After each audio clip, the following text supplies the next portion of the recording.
الحمد لله نحمده ونستعينه ونستغفره ونعوذ بالله من شرور أنفسنا ومن سيئات أعمالنا من يهد الله فلا مضل له ومن يضلل فلا هادي له ونشهد أن لا إله إلا الله وحده لا شريك له ونشهد أن سيدنا وحبيبنا ومولانا محمدا عبده ورسوله الذي أرسله بالحق بشيرا ونذيرا وداعيا إلى الله بإذنه وسراجا منيرا فقد قال الله تعالى في كلامه المجيد وفرقانه الحميد أعوذ بالله من الشيطان الرجيم بسم الله الرحمن الرحيم إن الله وملائكته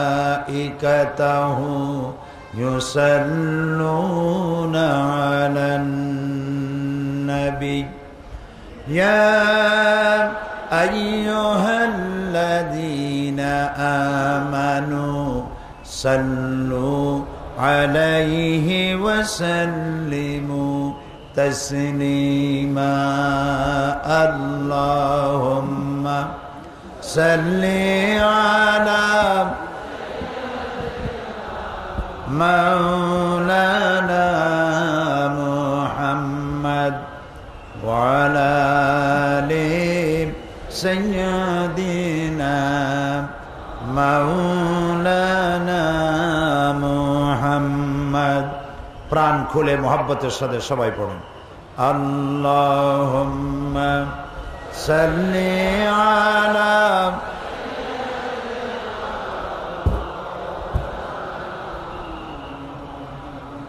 وعلى آل سيدنا مولانا محمد بلغ العلا بكماله كشف الدجى بجماله حسنت جميع خصاله صلوا عليه होना ये फूल तो बुलबुल का तरन्नुम भी न हो चिमने दहर में कलियों का तबस्सुम भी न हो बलागल उला كشف الدجى بجماله حسنت جميع خصاله صلوا عليه আরবের বুকে মক্কার পরে আমিনার যেথায় ঘর খোদার করুণা रहमत हुए झुरसे बारंबार बलागल उला बेकमालिही कशफत दुजा बेजमालिही हसनत जमीअ खसालिही सल्लु अलैहि চট্টগ্রাম ইসলামী সমাজ কল্যাণ পরিষদ কর্তৃক আয়োজিত 5 দিন ব্যাপী ঐতিহাসিক তাফসীরুল কোরআন মাহফিলের 27তম বাৎসরিক মাহফিলের আজকের এই দ্বিতীয় দিবসে সম্মানিত সভাপতি ফজিলাতুল শেখ হযরতুল আল্লামা মাওলানা শামসুদ্দিন সাহেব, আমার অত্যন্ত বন্ধু, এদেশের সর্বজনম শ্রদ্ধ পরিচিত ব্যক্তিত্ব, আন্তর্জাতিক খ্যাতিসম্পন্ন মুফাসসিরে কোরআন হযরত মাওলানা লুৎফুর রহমান সাহেব, হাজারাত উলামায়ে কেরাম, উপস্থিত বাংলাদেশের বিভিন্ন প্রান্ত থেকে, পার্শ্ববর্তী দেশ থেকে আগত সম্মানিত কোরআন প্রেমিক, রাসূল প্রেমিক ভাইয়েরা, পর্দার আড়ালের মা এবং বোনেরা, আসসালামু আলাইকুম ওয়া রাহমাতুল্লাহি ওয়া বারাকাতুহু।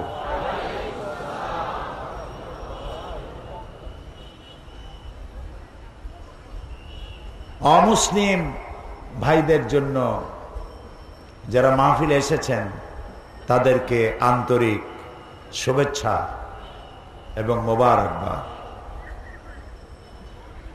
যেসব সম্মানিত সাংবাদিক বৃন্দ, প্রিন্টিং অ্যান্ড ইলেকট্রনিক মিডিয়া, যারা এই মাহফিলকে কষ্ট করে পরিশ্রম করে পত্রপত্রিকা, রেডিও টেলিভিশনের মাধ্যমে দেশ থেকে দেশান্তরে ছড়িয়ে দেওয়ার প্রচেষ্টায় নিয়োজিত, সেসব সাংবাদিক বৃন্দকে জানাই অন্তরের অন্তঃস্থল থেকে মোবারকবাদ। প্রিয় ভাই সব, কোরআনে কারীমের মাহফিলে আল্লাহ তাআলা যে আমাদের আসার তৌফিক দিয়েছেন, এজন্য মনিবের দরবারে শুকরগুজার হচ্ছি। সর্বপ্রথম বিনীতভাবে উচ্চারণ করছি আলহামদুলিল্লাহ, রব্বানা লাকাল হামদ হামদান কাসীরান তাইয়্যিবান মুবারাকান ফীহি ইয়া রাব্বি লাকাল হামদু কামা ইয়ানবাগি লিজালালি ওয়াজহিকা ওয়া আযীমি সুলতানিকা। প্রাণ ভরে আমরা আমাদের মনিবের প্রশংসা করলাম, বলি আলহামদুলিল্লাহ। কোরআন আরবি ভাষায় নাজিল হয়েছে, আর আমাদের ভাষা আরবি নয়, আমাদের ভাষা কি? বাংলা। আর আজ হচ্ছে ঐতিহাসিক ভাষা দিবস, আন্তর্জাতিক মাতৃভাষা দিবস, ঐতিহাসিক 21শে ফেব্রুয়ারি। গোটা জাতি এ দিবসকে শ্রদ্ধার সাথে পালন করেছে। মাতৃভাষা হচ্ছে আল্লাহ রাব্বুল আলামিনের সেরা দান। তিনি মানুষকে কথা বলার তৌফিক দিয়েছেন, পাখিকে ভাষা দিয়েছেন, পিঁপড়াকে ভাষা দিয়েছেন। পিঁপড়াও কথা বলেছে, পিঁপড়ার ভাষা আছে। পিঁপড়ার ভাষা আছে না?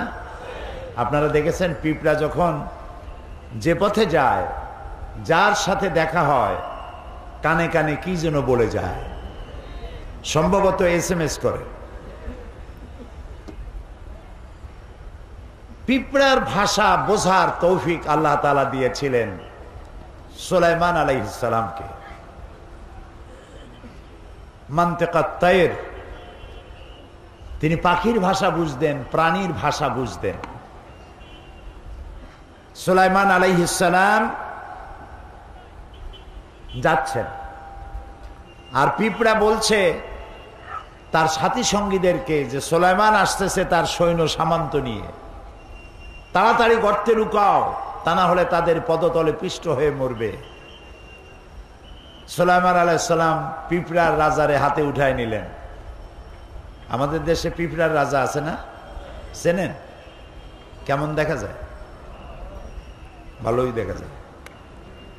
পিঁপড়ার রাজারে সুলাইমান আলাইহিস সালাম হাতে উঠাইছেন। পিঁপড়াকে তিনি প্রশ্ন করছেন, পিঁপড়া জবাব দিচ্ছে। পিঁপড়া প্রশ্ন করছে, সুলাইমান আলাইহিস সালাম জবাব দিচ্ছেন। ভাষা না জানলে কি জবাব দিতে পারতেন? এখন পিঁপড়া ভাষা আমি বুঝি, মানুষ সামান্য একটু ইংরেজিতে কথা কইতে পারে, তাই কত অহংকার। বাংলা কইতে গিয়ে মাঝে মধ্যে ইংরেজি না কইলে জানটা ঠান্ডা হয় না। আছে না একরকম লোক, কয় যে ভাই তুমি বাঙালি মানুষ, তো এত ইংরেজি কও কেন? কয় যে সরি, কয় যে এইটা একটা ইংরেজি কয়ে ফেললেন, কয় এক্সট্রিমলি সরি। তো মানুষ একটু ভাষা শিখলে, একটু বিদ্যা অর্জন করতে পারলে একটা অহংকার সৃষ্টি হয়, সকলের হয় না। রব যার প্রতি এহসান করেছেন, দয়া করেছেন, তার হয় না। এখন সুলাইমান আলাইহিস সালাম পিঁপড়ার সঙ্গে কথা বলছেন, তার মধ্যে একটা অহং বোধ আসতে পারে। পিঁপড়ার ভাষা বুঝতেছি আমি, কিন্তু নবুয়তের শান দেখুন, পিঁপড়ার ভাষা বুঝতেছি, নফস যেন গরম না হয়ে ওঠে, সেজন্য তিনি সাথে সাথে বললেন, রব্বে আউজি'নি আন আশকুরা নি'মাতাকাল্লাযী আন'আমতা আলাইয়া ওয়া আলা ওয়ালিদাইয়া। ও আল্লাহ, তুমি আমাকে ওই পরিমাণ তোমার কৃতজ্ঞতা প্রকাশের তৌফিক দাও যে পরিমাণ নিয়ামত তুমি আমারে আর আমার মা বাপরে দিয়েছ। ওয়ান আমালা সালিহান তারদাহু, আর এমন আমল করার তৌফিক আমাকে দাও যে আমল করলে তুমি খুশি হও। ওয়াদখিলনি বিরাহমাতিকা ফি ইবাদিকা সালিহিন, আর তুমি আপন করুণায় আমাকে তোমার সলিহীন বান্দাদের মধ্যে শামিল করে নাও। ভাষা একটি নিয়ামত। আর রহমান আল্লামাল কোরআন খলাকাল ইনসান আল্লামাহুল বায়ান। মানুষকে আল্লাহ ভাষা শিক্ষা দিয়েছেন। এই যে পাখিরা গান গায়, কুহু কুহু তানে, আপনি শোনেন কুহু কুহু, সে তো বলতেছে আল্লাহু আল্লাহু। ওয়ালাকিন লা তাফকাহুনা তাসবিহাহুম, তোমরা ওদের তাসবিহ বোঝো না। ওরা ওদের ভাষায় আল্লাহর গান গায়, আল্লাহর কৃতজ্ঞতা স্বীকার করে, আল্লাহর তাসবিহ পড়ে।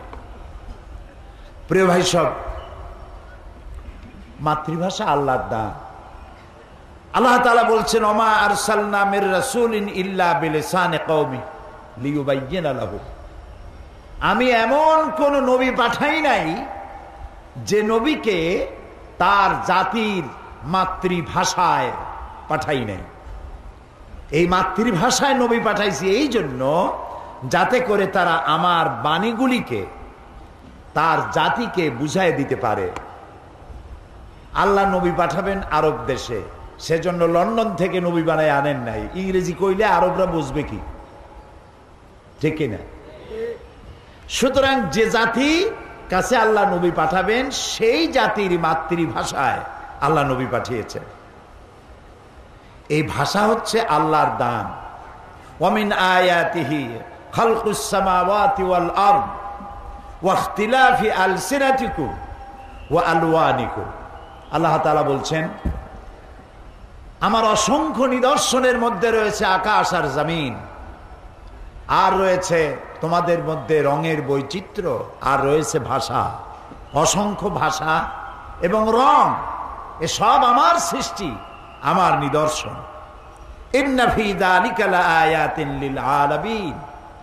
আর যারা বুদ্ধিমান, সেই সব মানুষের জন্য, জ্ঞানবান মানুষের জন্য আমার এসব জিনিসের মধ্যে রয়েছে অনেক নিদর্শন। নবী করিম সাল্লাল্লাহু আলাইহি ওয়াসাল্লাম তাকে ছোট্ট অবস্থায় আল্লাহ তাআলা লালন পালন দায়িত্ব দিলেন বনি সাদ গোত্রের কাছে। যেহেতু আরবের মক্কার ভাষা আঞ্চলিক ভাষা, কলুকাল ল্যাঙ্গুয়েজ তাদের আরবি ভাষা, কিন্তু কথাগুলি তারা উচ্চারণ করে স্থানীয় ভাষায়। যেমন আমাদের মাতৃভাষা বাংলা হলেও এক এক এলাকায় এক এক ধরনের। চট্টগ্রামের বাংলা আর সিলেটের বাংলা, নোয়াখালীর বাংলা, বরিশালের বাংলা, এসব কি একরকম? একরকম। এই জন্য সৈয়দ মুজতবা আলী, নাম করা ঔপন্যাসিক সাহিত্যিক, তিনি তার বইয়ের মধ্যে লিখেছেন বাংলা ভাষার জন্ম হয়েছিল নদিয়ায়, শান্তিপুরে। ওদের ভাষা খুব ভালো। এই বাংলা ভাষার জন্ম হলো নদিয়া এবং শান্তিপুরে, আর এর মৃত্যু হলো চট্টগ্রামে। কুলখানি হলো সিলেটে, চল্লিশা হলো নোয়াখালীতে। এটা আমি বলি নাই, কিন্তু সৈয়দ মুজতবা আলীর লেখা। মানে বাংলা ভাষারে যা বানাইলো তারা। তবে চট্টগ্রামের ভাষা ভালো, অল্পের মধ্যে কামসারে, মুখাফফাফ যাকে বলা হয়। ছাগল, এত লম্বা কথা কেডা কয়, এর থেকে সব। পাগল, এত লম্বা কথা বলার দরকার নাই, পর। আপনারা এত লম্বা কথা এত সময় কই অনারা। আমি মৌলানা শামসুদ্দিন সাহেবকে শুনেছি টেলিফোনে বলে, বদ্দা আই শামসুদ্দি খদ্দে। এই যে কলুকাল ল্যাঙ্গুয়েজ, এটি ভালো, এবং আপনাদের ভাষা, চট্টগ্রামের ভাষা খুবই ভালো, সিলেটের ভাষা এটাও ভালো। সব জায়গার কলুকাল ল্যাঙ্গুয়েজ খুব ভালো, আলহামদুলিল্লাহ। আপনাদের ভাষার মধ্যে আরবির মিলজুল আছে। কেউ যদি ডাকে এ আব্দুল করিম, সে বলছে লব্য, বলে না? এই লব্যটা কি? লাব্বায়কের অপভ্রংশ, এটা আরবির কাছে কাছে। এখানে লোকেরা কাদা বলে, পাত্রকে কাদা বলে, এটা আরবিতে কাদহুন। কাদহুন মানে পাত্র, পেয়ালা। তাহলে দেখা যায় আপনাদের কথা আরবির কাছাকাছি। সিলেটেও এরকম তাদের কথাগুলি আছে। মীমাংসা করতে গিয়ে তারা বলে, বিচারকরা, এই কজিয়ার সমরা হলো এই। কজিও আরবি, সমরাও আরবি। তারপরে বলে যে কিনার কিনার, ওই পাশ দিয়ে যাও, সেটারে বলে কিনার কিনার। কিনার দিয়ে যাও, এক কোনা দিয়ে যাও। এভাবে অনেক ভালো ভালো শব্দ আরবি মিলজুল রয়েছে। আমি আজকে ভাষার তাফসীর করতেছি না, যেহেতু আজকে ঐতিহাসিক আন্তর্জাতিক মাতৃভাষা দিবস, সেজন্য বলছি আজ থেকে 54 বছর আগে 1952 সালে রাষ্ট্রভাষা বাংলার আন্দোলন করেছিল আমার দেশের দামাল ছেলেরা। সেই আমার দেশের দামাল মুসলিম ছেলে সালাম, বরকত, রফিক, জব্বার আমার মাতৃভাষার জন্য তারা জীবন দিল। গোটা জাতি শ্রদ্ধার সাথে তাদেরকে স্মরণ করেছে। আমরাও তাফসীরের মাহফিলের পক্ষ থেকে এই 4 বীর সন্তানের জন্য দোয়া করি, আল্লাহ আমার মায়ের ভাষার জন্য যারা জীবন দিল, জান্নাতুল ফেরদাউসের মেহমান তাদেরকে বানায় নিও। প্রিয় ভাই সব, তবে একটি জায়গায় আমি একমত হতে পারি না, সেটি হলো ঘটনাটি ঘটেছিল রফিক, জব্বার, সালাম, বরকত জীবন দিয়েছিল বাংলা ভাষার জন্য। কোন ভাষার জন্য? সেই দিবসটি ছিল 8ই ফাল্গুন। আন্দোলন করলাম বাংলা ভাষার জন্য, কিন্তু তা উদযাপন করি আমরা 21শে ফেব্রুয়ারিতে। এইটা আমি বুঝি না, মিলটাল করতে পারলাম না। কেন বুঝলাম না তাও বুঝি না। যদি 21শে ফেব্রুয়ারি না করে 8ই ফাল্গুন করতাম, তাহলে বোধহয় বাংলা ভাষার মর্যাদা আরো একটু হইতো। আজ কোর্ট কাছারি আদালতে বাংলা ভাষার জন্য 21শে ফেব্রুয়ারিতে পাঞ্জাবি পরে লোকেরা, যেমন পয়লা বৈশাখ একদিনের জন্য একটু বাঙালি হয়, ইলশা মাছ, পান্তা ভাত আর কাঁচামরিচ আর কাঁচা পেঁয়াজ এগুলোতে খাইয়া একদিনের জন্য একটু বাঙালি হয়। এর কোনো মানে নেই।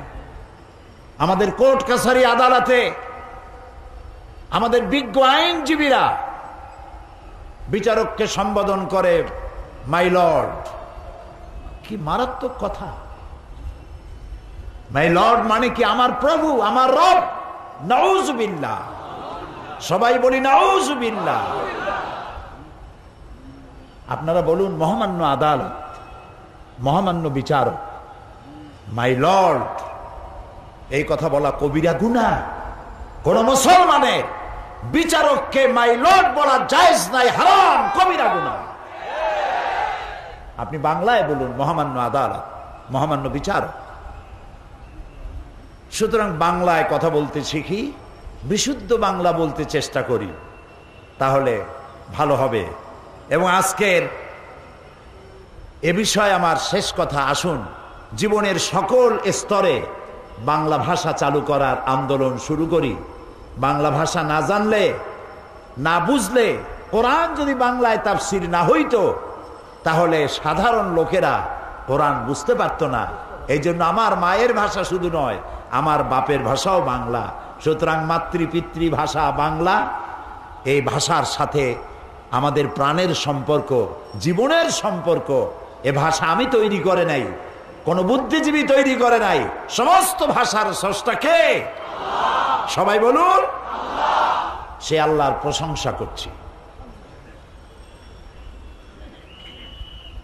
প্রিয় ভাই সব, আমরা এসেছি কোরআন শুনতে। কি শুনতে এসেছি? কোরআন। আলহামদুলিল্লাহ, এই কোরআন শুধু মুসলমানদের জন্য আসে নাই।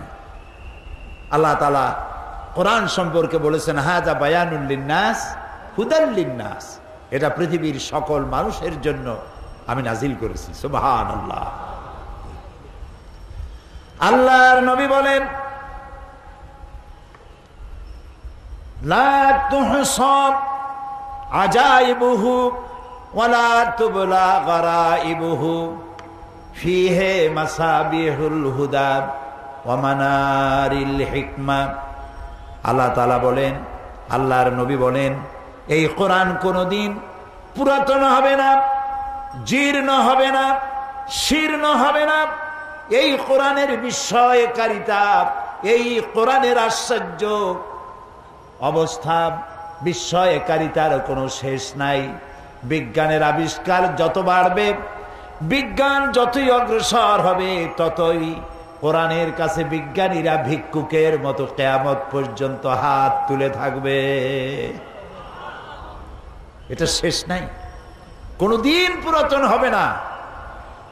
এক এক বছর করে করে 26টি বছর এই মাঠে, সেই মিউনিসিপ্যাল হাই স্কুল মাঠ চট্টগ্রাম, তারপরে কলেজিয়েট হাই স্কুল মাঠ, এরপরে হাই স্কুল থেকে কলেজ, কলেজ থেকে প্যারেড ময়দান পর্যন্ত 26 বছর পার করলাম। এই কথা যদি শুনতে মধুর না হতো, ভালো না লাগতো, তাহলে প্রত্যেক বছর সারা বাংলাদেশ থেকে, পার্শ্ববর্তী দেশ থেকে প্রতিদিন এত লোক কি আসার কথা? এত লোক আসার কথা? এটি কার বাণী? বলেন আমার আল্লাহর বাণী। এটা কার বাণী? আমার আল্লাহর বাণী। তাই যত শুনি তত মজা লাগে। ফিহে মাসাবিহুল হুদা ওয়া মানারিল হিকমা, এটা হচ্ছে হেদায়েতের সুউচ্চ মশাল আর বিজ্ঞানের বিশাল মিনার। বিজ্ঞানে ভরা, দর্শনে ভরা, জীবনের সমস্ত কিছু দিয়ে ভরা এ কোরআন। সুবহানাল্লাহ। আল্লাহ তাআলা কোরআনে কারীমের মধ্যে বলেছেন ওয়া কুল্লা ইনসানিন আলজামনাহু, আমি প্রত্যেকটি মানুষের গলার মধ্যে এখানে ছোট্ট ছোট্ট একটি ঘুটলির মতো রেখে দিয়েছি, যেটার ভেতরে তার সারা জীবনের সমস্ত কাজ আর কথাগুলি লিপিবদ্ধ হয়। এবং কিয়ামতের দিন ওটি তার হাতে দিয়ে দেব আর বলবো ইকরা কিতাবাক এবার তুমি তোমার কিতাব পড়ো, জীবনে কি করেছিলে।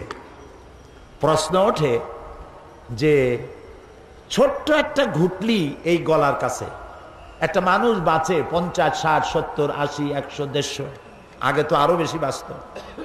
সারা জীবনের সমস্ত কথা আর কাজ এই ছোট্ট এতটুকু একটা ঘুটলির মধ্যে কেমনে লিপিবদ্ধ হবে? প্রশ্ন উঠেছে। জবাব কি কঠিন না সহজ?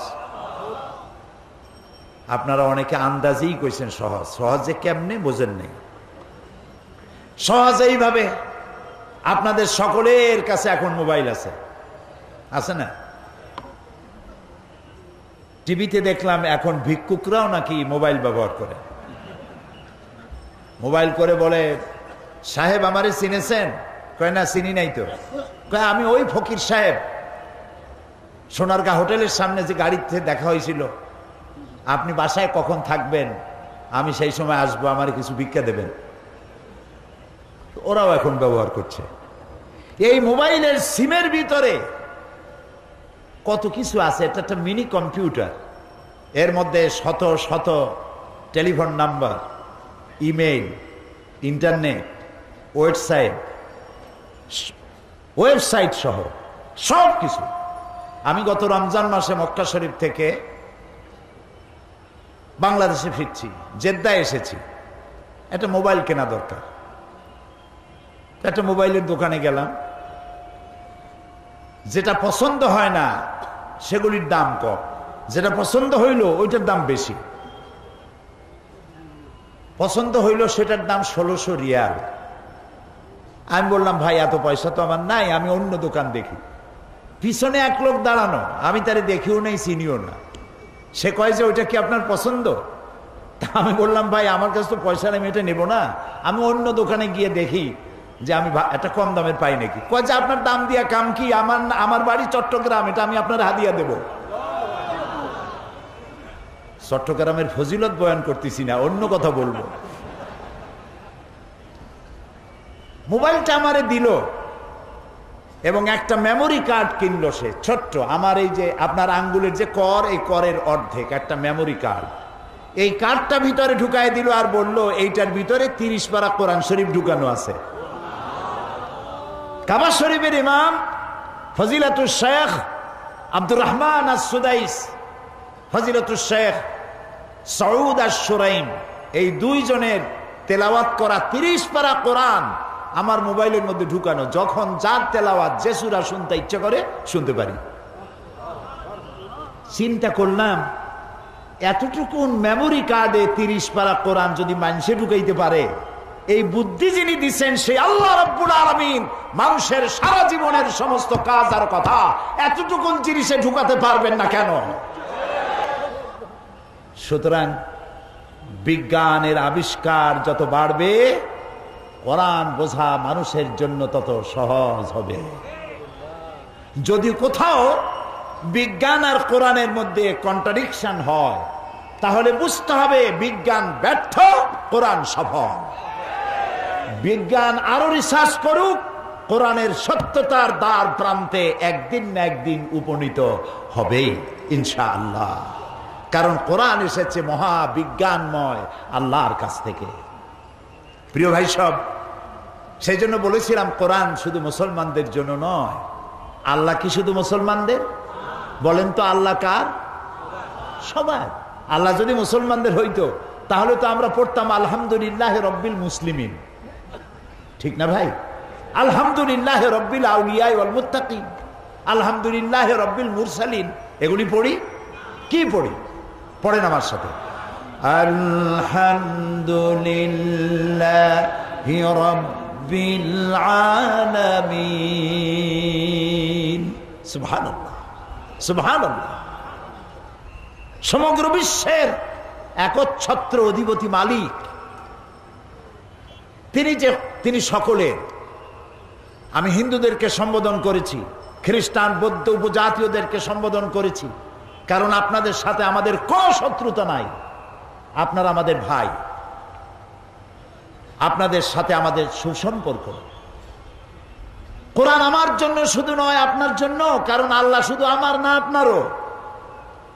আপনি ভগবান ডাকুন, ঈশ্বর ডাকুন, পরমেশ্বর ডাকুন, এক ব্রহ্মা দ্বিতীয় নাস্তি বলুন, গড ডাকুন, যেই নামে ডাকুন, যাকে উদ্দেশ্য করে ডাকছেন তিনিই তো আল্লাহ। তিনি কে? তিনি সকলে, তিনি হচ্ছেন রব্বুল আলামিন। আর এই কোরআন যেটা তিনি অবতীর্ণ করেছেন, শুধুমাত্র মুসলমানদের জন্য এই কোরআন আসে নাই। আল্লাহ রব্বুল আলামিন, কোরআন হচ্ছে যিকরুল লিল আলামিন, সমস্ত মানব গোষ্ঠীর জন্য আল্লাহ কোরআন নাজিল করেছে। আমরা সুবহানাল্লাহ বলবো না? আলহামদুলিল্লাহ। এখন আল্লাহ সকলের, কোরআনও সকলের, নবী শুধু আমাদের নাকি? জি। এবার দেখুন, কোরআন আল্লাহ সকলের, কোরআনও যার কাছে কোরআন নাজিল হইল তার সম্পর্কে আল্লাহ কি বলছেন? ওয়ামা আরসালনাকা ইল্লা রাহমাতাল লিল আলামিন।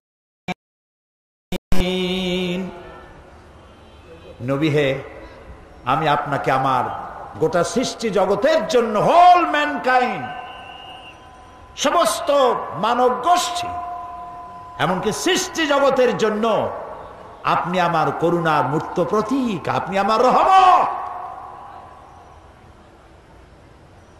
সৃষ্টি জগতের জন্য। নবী করিম সাল্লাল্লাহু আলাইহি ওয়াসাল্লাম হেঁটে যাচ্ছিলেন, দেখলেন একটা উট দাঁড়ানো, রাসূলের দিকে তাকায় আছে, উটের চোখ দিয়ে পানি পড়তেছে। উটটি কৃষ, শুকনা, গায়ে গোস্ত টোস্ত নাই। নবী করিম সাল্লাল্লাহু আলাইহি ওয়াসাল্লাম উটের মালিককে ডাকলেন আর বললেন, উট তার নীরব ভাষায় আমাকে জানালো, এই উটের তুমি যত্ন নাও না, ঠিক মতো পানি আর খাবার তুমি তাকে দাও না, তোমাকে আল্লাহর কাছে দায়ী হয়ে যেতে হবে। সুবহানাল্লাহ। শুধু কি মানুষের জন্য রহমত? গোটা সৃষ্টি জগতের জন্য তিনি রাহমত, সমগ্র বিশ্বের সর্বশ্রেষ্ঠ মহামানব। এই যে কোরআন, এটা কি একটি বারের জন্য আমার আল্লাহ তার হাবিবকে নাম ধরে ডাকলেন না? সুবহানাল্লাহ বলবেন না? তিনি তো বললেন, ইয়া আদম, ইয়া ঈসা, ইয়া মূসা, ইয়া জাকারিয়া, ইয়া ইয়াহইয়া, ইয়া ইব্রাহিম। কে আমাদের জাতির পিতা? তাও বুঝতে ভুল হয়। কে আমার জাতির পিতা? কোন মুসলিম সন্তান জাতির পিতার ব্যাপারে কোনো আপোষ করতে পারে না। এ মুসলিম মিল্লাতের একমাত্র পিতা ইব্রাহিম আলাইহিস সালাম। কোন বেঈমান ছাড়া, কোন মুনাফিক ছাড়া, ইব্রাহিম আলাইহিস সালাম ছাড়া কাউকে জাতির পিতা বলতে পারে না। আল্লাহ তাআলা কোরআনে কারীমের মধ্যে কোথাও বলেন নাই ও জাতির পিতা ইব্রাহিম, বলেছেন না। ডাইরেক্ট, ওয়ানাদাইনাহু আইয়া ইব্রাহিম, আমি ডেকে বললাম, ও ইব্রাহিম, কাদ সাদ্দাকতার রুইয়া ইন্না কাযালিকা নাজজিল মুহসিনিন। ও ইব্রাহিম, তুমি তোমার স্বপ্নকে বাস্তবে রূপ দিয়েছো, আর আমি এভাবে করি মুহসিনিনদেরকে আমি জাযা দান করি, পুরস্কৃত করে থাকি। সবাইরে নাম ধরে ডাকলেন। গোটা কোরআনে কারীমের মধ্যে আল্লাহ রাব্বুল আলামিন একটি জায়গায়ও ইয়া মুহাম্মদ, ইয়া আহমদ বলে কোথাও ডাকলেন না, বরং আল্লাহ রাব্বুল আলামিন বললেন, ও মানুষেরা, তোমরা যেমন পরস্পর পরস্পরকে নাম ধরে ডাকাডাকি করো, এইভাবে করে আমার নবীকে কখনো নাম ধরে ডাকবা না। কখনো আমার নবীকে নাম ধরে ডাকবে না। সুবহানাল্লাহ। আল্লাহ তাআলা নিষেধ করে দিলেন। এই যে সর্বশ্রেষ্ঠ নবী, তার জীবন সর্বকালের সমগ্র মানব গোষ্ঠীর জন্য একমাত্র গ্রহণযোগ্য আদর্শ। লাকাদ কানা লাকুম ফি রাসূলিল্লাহি উসওয়াতুন হাসানাহ। একমাত্র তিনিই গ্রহণযোগ্য, তার কাছ থেকে আদর্শ গ্রহণ করো। তার চরিত্রের সার্টিফিকেট দিলেন আল্লাহ তাআলা নিজে, ইন্নাকা লাআলা খুলুকিন আযীম, আপনি উন্নত চরিত্রের উপরে প্রতিষ্ঠিত। তার চরিত্রটাই ছিল কানা খুলুকুহুল কোরআন, তার চরিত্রটা ছিল কোরআন, তিনি ছিলেন চলমান কোরআন। সুবহানাল্লাহ, সুবহানাল্লাহ। যেটা 30 পারা কোরআন, সেটাই রসুলের 23 বছরের নবুয়তের জীবন। যেটা রসুলের 23 বছরের নবুয়তের জীবন, সেইটাই 30 পারা কোরআন। মহান আল্লাহ তাআলার পরই তার মর্যাদা, তার থেকে বড় সম্মান মর্যাদার পাত্র আরশের নিচে, ফারশের উপরে, জমিনের উপরে আর কারো নাই। তিনি আল্লাহর পরে সর্বশ্রেষ্ঠ মর্যাদাবান ব্যক্তিত্ব, তার চাইতে সম্মান কারো বেশি নেই। এবং যাকে অনুসরণ অনুকরণ না করলে আল্লাহর ভালোবাসা পাওয়া যাবে না। আল্লাহ তাআলা বলছেন, কুল ইন কুনতুম তুহিব্বুনাল্লাহা ফাত্তাবিউনি ইউহিব্বুকুমুল্লাহ ওয়া ইয়াগফির লাকুম যুনুবাকুম ওয়াল্লাহু গফুরুর রহিম। আল্লাহ তাআলা বলেন, হে নবী, এই যেখানে মুসলমানদের সাথে রাসূলের সম্পর্ক, সেই নবীর আদর্শের সাথে, সেই নবীর অবদানের সাথে, সেই নবীর জীবনে এ পৃথিবীর মানুষের সভ্যতার বিকাশে, এ মানব গোষ্ঠীকে সত্যিকারের মানবার পেছনে যার অবদান সর্বাধিক, তার সাথে আদর্শ দিয়ে আদর্শের মোকাবেলা করতে না পেরে পৃথিবীর নাস্তিক, মুরতাদ, মুশরিক, ইহুদি, নাসারা ঐক্যবদ্ধ হয়ে ইসলাম এবং তার নবীর বিরুদ্ধে তারা মিডিয়া সন্ত্রাসের আশ্রয় গ্রহণ করেছে। এবং এই মিডিয়া সন্ত্রাসের মধ্য দিয়ে নবী করিম সাল্লাল্লাহু আলাইহি ওয়াসাল্লামকে অমর্যাদা করার জন্য তারা ঐক্যবদ্ধ হয়েছে। 1972 এবং 73-এ তদানীন্তন সরকারের আমলে আমাদের দেশে কবি নামের কলঙ্ক, জাহান নামের কীট, নর্দমার পোকা, দাউদ হায়দার নামের এক অসভ্য নরপশু রাসূলুল্লাহকে গালি দিয়ে কবিতা লিখেছিল। যখন বাংলাদেশের মানুষ সমুদ্রের উত্তাল ঢেউয়ের মতো যখন ফুঁসে উঠল, সরকার, সেই সময়ের সরকার তাকে শাস্তি না দিয়ে বিদেশ যাওয়ার সুযোগ করে দিয়ে সুখী জীবন যাপনের সুযোগ করে দিল। কয়েক বছর পূর্বে ভারতীয় বংশোদ্ভূত ব্রিটিশ নাগরিক সালমান রুশদি কোরআনে কারীমকে স্যাটানিক ভার্সেস বলে বই লিখল। আমাদের মা বিশ্বজননী উম্মুল মুমিনিন হযরত আয়েশা রাদিয়াল্লাহু তাআলা আনহার নামে কুৎসা রটনা করলো, রাসূলকে গালি দিল। যে দেশে সে বসবাস করে সেই দেশ তার নিরাপত্তার জন্য বিলিয়ন বিলিয়ন অর্থ খরচ করল, কিন্তু তাকে শাস্তির বিধান করল না। তাকে পুরস্কারের ব্যবস্থা করা হলো, নিরাপত্তার ব্যবস্থা করা হলো। এর বিরুদ্ধে পৃথিবীতে প্রতিবাদ করতে গিয়ে বহু মুসলমান শহীদ হয়েছে। মুসলমানের অবস্থা তো এই, অনেক মুসলমান আছে নামাজ পড়ে না, রোজা রাখে না, মদ খায়, মিথ্যা কথা বলে, কিন্তু রাসূলকে গালি দেওয়া হয়েছে, এটা শোনা মাত্রই সে বেরিয়ে যায়। আমি অপরাধী, নামাজ পড়ি না, এটা ঠিক, মদ পান করি, সেটাও ঠিক, কিন্তু রাসূলুল্লাহকে গালি দিলে আমি বাঁচব কেন? শহীদ হয়ে যায়, মরে যায়, সে জীবন দিয়ে দেয়।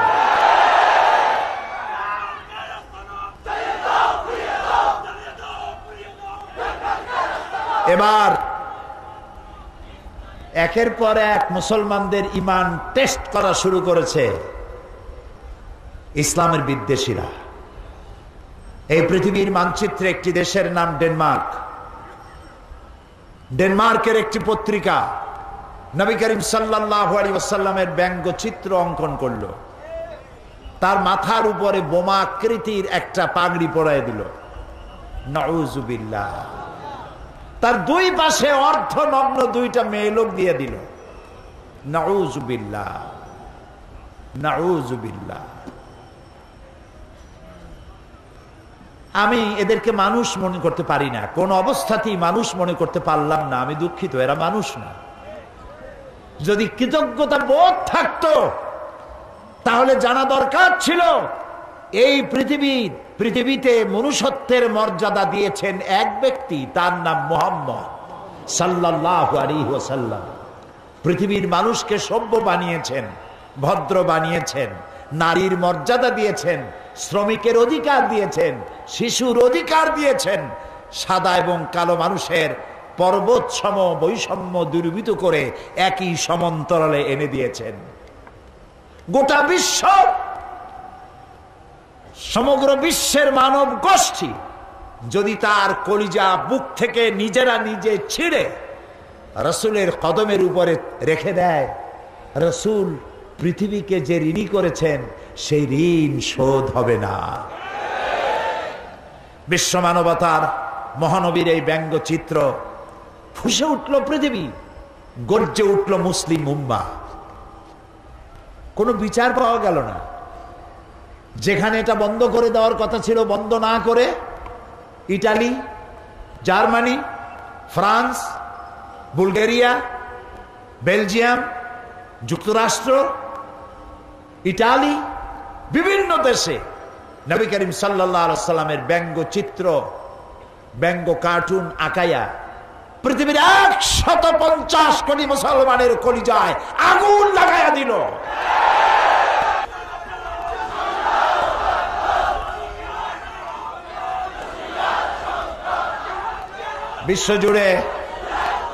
বিশ্বজুড়ে মুসলমানরা প্রতিবাদ মুখর হয়ে উঠল। শহীদ হলো আফগানের 17 জন মুসলমান, শহীদ হলো নাইজেরিয়ার 11 জন মুসলমান, শহীদ হলো ইটালির 16 জন মুসলমান। পৃথিবীর বিভিন্ন জায়গায় মুসলমানেরা শহীদ হচ্ছে। হোয়াইট হাউস এবং জাতিসংঘ থেকে বলা হলো কিং আব্দুল্লাহকে, সৌদি আরবের বাদশাহ কিং আব্দুল্লাহকে, তারা বলল মুসলমানরা বাড়াবাড়ি করতেছে, তাদেরকে শান্ত হতে বলেন, তারা যেন শান্ত হয়, বাড়াবাড়ি যেন না করে। এটা নাকি বাড়াবাড়ি। গতকাল আমি এই শেরটা পড়েছিলাম, ও কতল ভি করতে চর্চা नहीं होता, हम आह भी करते बदनाम हो जाता। ও যদি মানুষ হত্যা করে তা নিয়ে কোনো পর্যালোচনা সমালোচনা হয় না, কিন্তু আমি তীরের আঘাতে, বোমার আঘাতে জর্জরিত হয়ে কষ্ট পেয়ে যদি আহ শব্দ বলি, বদনাম হয়ে যায়। তুই আহ করলি কেন? আমি আহ করতে পারবো না। দুনিয়া জুড়ে এ আগুন নিবাবার ব্যবস্থা হলো না, বরং তাদের তো উচিত ছিল হোয়াইট হাউস থেকে এবং জাতিসংঘ থেকে উচিত ছিল ডেনমার্ককে বলা, ডেনমার্ক এর প্রধানমন্ত্রী তিনি যেন পৃথিবীর মুসলমানদের কাছে নিঃস্বার্থভাবে করজোড়ে ক্ষমা চায়, এবং যেসব দেশ তাদের পত্রিকায় বিশ্বনবী মুহাম্মদ সাল্লাল্লাহু আলাইহি ওয়াসাল্লামের ব্যঙ্গচিত্র এঁকেছে, তারা যেন তাদের দেশের প্রচলিত আইন দিয়ে এই পত্রিকাগুলির ব্যাপারে আইনগত ব্যবস্থা নেয়। সেটা করা হলো না। আমাদের প্রতিবাদ থামবে না, আমাদের প্রতিবাদ চলতেই থাকবে। অতদিন চলতে থাকবে যতদিন পর্যন্ত ডেনমার্কের কুলাঙ্গার পত্রিকা মানুষ নামের অযোগ্য কলঙ্ক নরপশু সে দেশের সরকার যতদিন পর্যন্ত মুসলমানদের কাছে ক্ষমা না চাইবে এবং পত্রিকার বিরুদ্ধে শাস্তিমূলক ব্যবস্থা না নিবে, পৃথিবীর মুসলমানেরা ঘরে বসে থাকতে পারে না।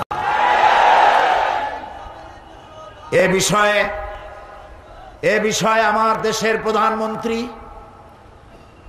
তার নিজের পক্ষ থেকে ডেনমার্ক প্রধানমন্ত্রীকে নিন্দা জানিয়েছেন।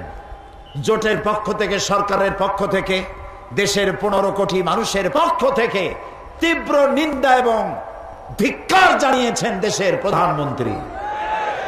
বাংলাদেশের মহান জাতীয় সংসদে আমরা সম্মিলিতভাবে সমস্ত দল মত শুধু নয়, বাংলাদেশের ইহুদি, খ্রিস্টান, বৌদ্ধ, হিন্দু, জাতি ধর্ম নির্বিশেষে আমরা নিন্দা প্রস্তাব গ্রহণ করেছি ডেনমার্কের বিরুদ্ধে। এই নিন্দা প্রস্তাব সর্বসম্মতক্রমে বাংলাদেশের মহান জাতীয় সংসদে পাশ হয়েছে। আমি আজ মুসলমানদের বলবো, আমাদের এই প্রতিবাদ বন্ধ হবে না। তবে একটা জিনিস মনে রাখতে হবে, ওরা চায় আমাদেরকে আঘাত দিবে, আর আমরা যেন রাসূলুল্লাহর আঘাত তো কোনো মুসলমান সইতে পারে না, পারে? মুসলমান তার সামনে তার বিবি, তার বাচ্চা জবাই হোক সহ্য হইতে পারে, কিন্তু রাসূলুল্লাহকে গালি দিলে মুসলমানের সহ্য হয় না। এ মুসলমানেরা প্রতিবাদ মুখর হবে, সোচ্চার থাকবে। তবে ওরা চায় আমরা যেন ওদের পতাকায় আগুন জ্বালাই, আমরা যেন ওদের দূতাবাসগুলি আগুন দিয়ে পোড়ায় দেই, আমরা যেন ওদেরকে মারধর করি, আমরা যেন বাস পোড়াই, আমরা যেন মানুষ হত্যা করি। এই সব ব্যাপারে ওরা এটা চায়।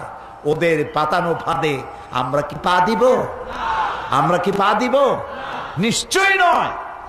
আমাদের প্রতিবাদ হবে অহিংস, কারো দেশের পতাকা পোড়ায় নয়, কারো দূতাবাসে আগুন জ্বালায় নয়, কাউকে হত্যা করে নয়, বরং কলিজার সবটুকুন ধিক্কার, নিন্দা এবং প্রতিবাদ জানাবো।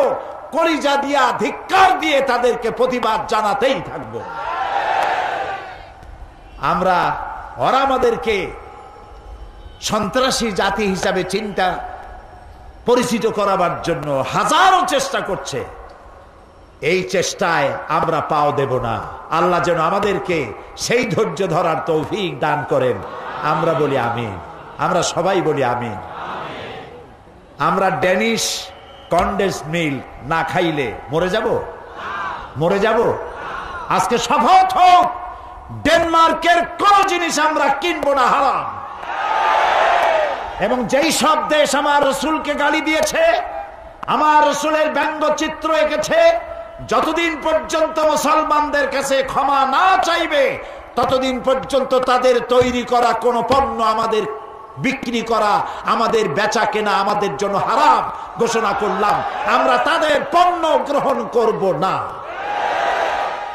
আচ্ছা, বাচ্চা যখন পৃথিবীতে এলো, তখন তার যেই পাইপ দিয়ে খাবার তার পথ ছিল, সেটা কি থাকলো না গেল? চট্টগ্রামের বাচ্চার কি করে? ওই তারটা রেখে দেয়, কি করে? কাটে ফেলে। আমাদের বরিশালেও কাটে, সারা দুনিয়া কাটে।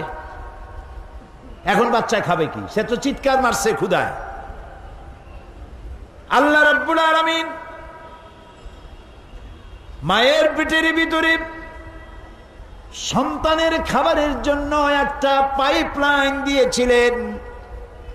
ভূমিষ্ঠর সঙ্গে সঙ্গে পাইপলাইনটা কেটে দেওয়া হলো, একটা লাইন কেটে দেওয়া হলো। সন্তান এখন কি খাবে? বিশ্ব নিয়ন্তা রব্বুল আলামিন এক লাইন কেটে দিয়ে বাচ্চার জন্য মায়ের বুকের উপরে সন্তানের জন্য ডাবল লাইন চালু করে দিলেন। এই হচ্ছে আমার আল্লাহ, সুবহানাল্লাহ। সবাইকে খাওয়ান, কাউকে না খাওয়াইয়া রাখেন না। খেতে দেওয়ার মালিক কে? আল্লাহ তাআলা।